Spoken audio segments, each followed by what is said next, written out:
Assalamualaikum warahmatullahi wabarakatuh. Kembali lagi di pelajaran IPA. Hari ini materi yang akan kita pelajari adalah besaran turunan.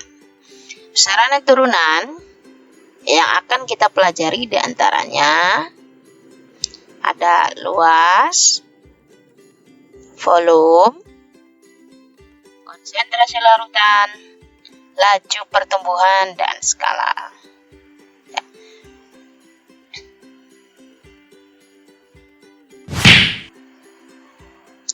Sebelumnya, kita sudah belajar mengenai besaran pokok, ya kan? Di mana besaran pokok adalah besaran yang sudah ditetapkan sebelumnya. Ada 7 besaran pokok yang ditetapkan. Di antaranya ada panjang, massa, waktu, suhu, kuat arus, terus banyaknya zat, sama intensitas cahaya. Jadi besaran pokok itu hanya 7. Sedangkan untuk besaran turunan adalah besaran yang telah diturunkan dari besaran pokok. Ya. Jadi besaran turunan itu asalnya dari besaran pokok. Dan ada banyak sekali besaran turunan. Contohnya ada luas, tadi kan volume, percepatan, ada gaya, ada tekanan, dan lain sebagainya. Besaran turunan yang akan kita pelajari sesuai dengan cover kita yang tadi, yang itu ada luas, volume, konsentrasi larutan, laju pertumbuhan, dan skala.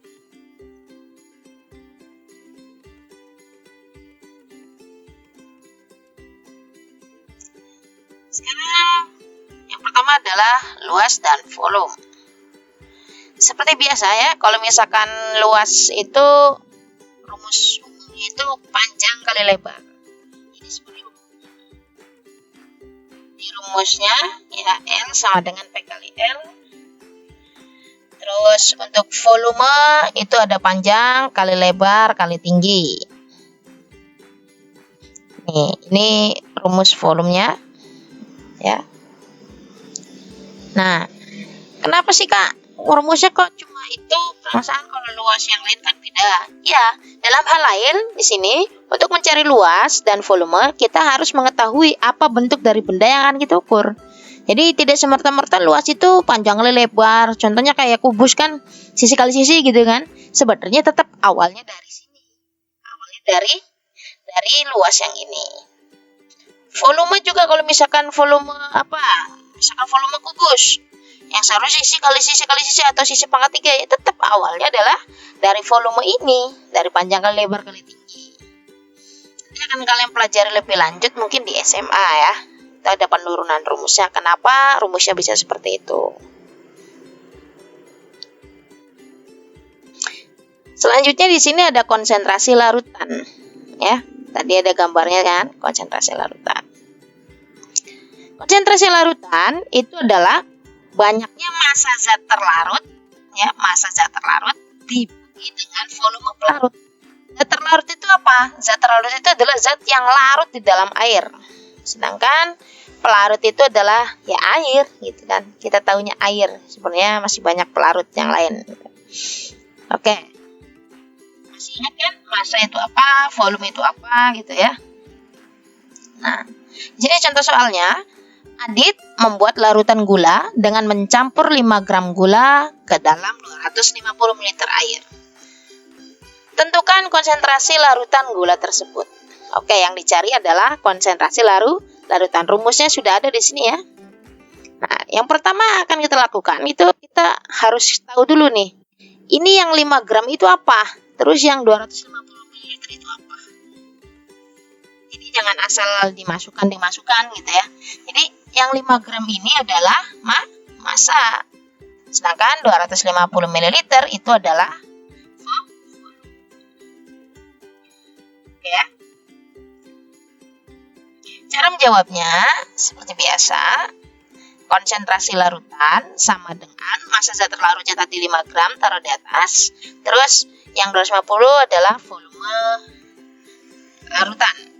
Ya, di bawah. Jadi 5/250 itu hasilnya adalah 0,02. Karena gram ininya ada per, makanya gram per mililiter. Jadi satuannya jangan sampai salah.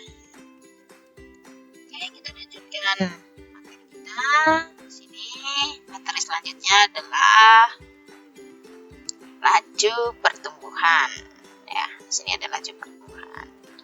Nah, di sini ada gambar dari biji, terus kecambah dan berubah menjadi tumbuhan kecil atau tanaman kecil gitu ya. Nah, ini laju pertumbuhannya itu bagaimana sih?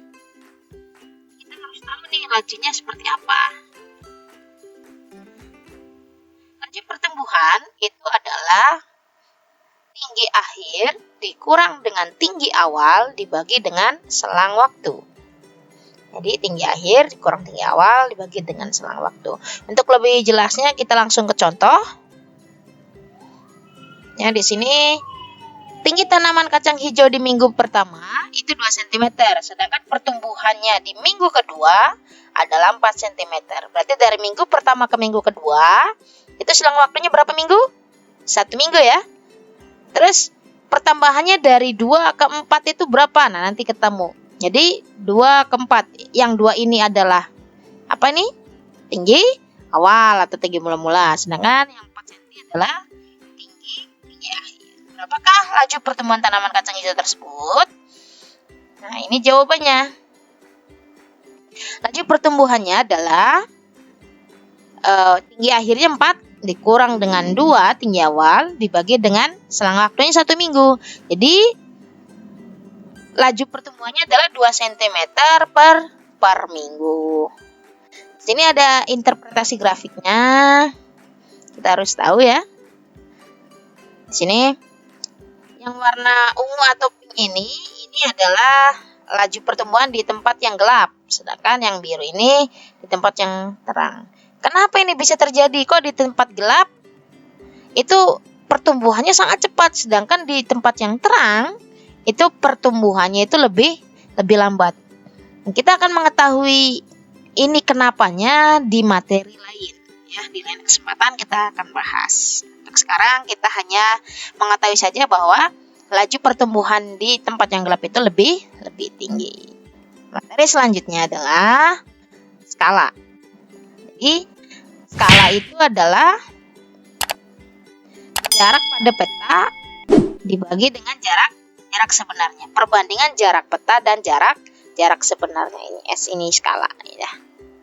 Untuk mencari JP kita masuk ke segitiga JP. Jadi sini JP S JS. Jadi kalau misalkan ke bawah itu dibagi, kalau yang segaris ke atau ke kanan kiri itu adalah dikali. Jadi seperti itu.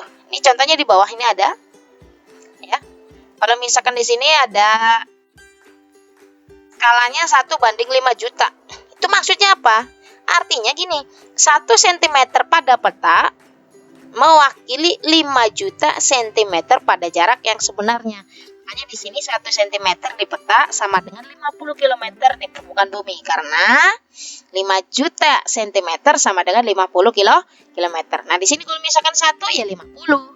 2 ya 100, 3 150 dan seterusnya. Oke. Ini langsung ke contoh soal.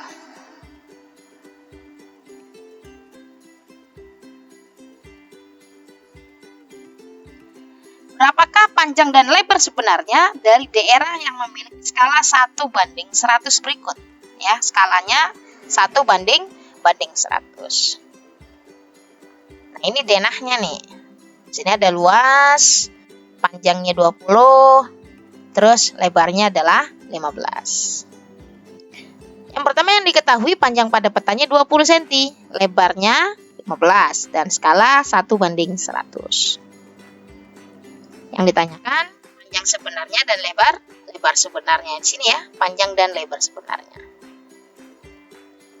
Untuk panjang sebenarnya berarti di sini JP berarti maksudnya jarak panjangnya pada petanya berapa, berarti ini 20 cm bagi dengan SK.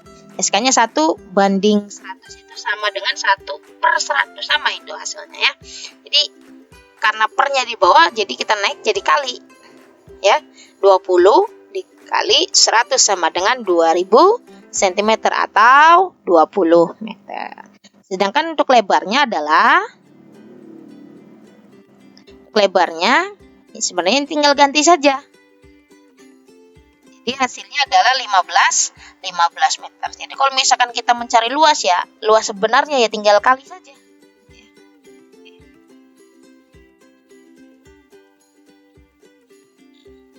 Waktunya sudah habis. Sekarang ada latihan soal. Silakan kalian kerjakan di sini buat latihan ya. Kita kalau misalkan namanya banyak latihan, kita pasti bisa ya. Kalau kalian pengen bisa, perbanyaknya latihan. Nah, di sini mencari luas, terus di sini mencari volume. Apalagi nih? Di sini jarak peta, berarti misalkan di sini materi tentang skala gitu ya. Terus di sini apa nih? Kenapa berdasarkan interpretasi? Nah, ini ditanyakan kenapa. Ya. Terus di sini ada soal mengenai apa nih? Konsentrasi larutan yang tadi ya.